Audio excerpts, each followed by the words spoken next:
Hello everyone, ఈరోజు video వచ్చేసరికి మన Andhra Pradesh X and present CMs గురించి మాట్లాడుకుందాం. వాళ్ళు ఏం అచీవ్మెంట్స్ చేశారో క్లియర్ గా డిస్కస్ చేద్దాం. ఒక్కసారి క్లియర్ గా అబ్జర్వ్ చేయండి, ఇవి వాళ్ళు చేసిన అచీవ్మెంట్స్. రెండు పరిశీలిస్తే ఇద్దరు డెవలప్మెంట్ చేశారు. క్లియర్ గా డిస్కస్ చేద్దాం. చూడండి, శ్రీ నారా చంద్రబాబు నాయుడు గారు 2024లో ఆంధ్రప్రదేశ్ రాష్ట్ర ముఖ్యమంత్రి వర్యులుగా ప్రమాణ స్వీకారం చేశారు. ఆ రోజు నుంచి ఈ రోజు వరకు ఆయన చేసిన డెవలప్మెంట్ గురించి డిస్కస్ చేద్దాం.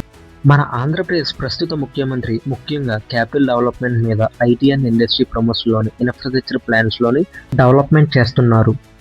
అలాగే మన ఆంధ్రప్రదేశ్ మాజీ ముఖ్యమంత్రి శ్రీ వైఎస్ జగన్మోహన్ రెడ్డి గారు 2019 నుండి 2024 వరకు ముఖ్యమంత్రిగా బాధ్యతలు స్వీకరించారు. ఆయన కాలంలో ఆయన చేసిన అభివృద్ధి గురించి డిస్కస్ చేద్దాం. జగన్ గారు ముఖ్యంగా విలేజెస్ మీద ఎక్కువ ఫోకస్ చేశారు. విలేజెస్లో గ్రామ సచివాలయాలు, అలాగే రైతు భరోసా కేంద్రాలు, విలేజ్ క్లినిక్స్ కట్టించారు.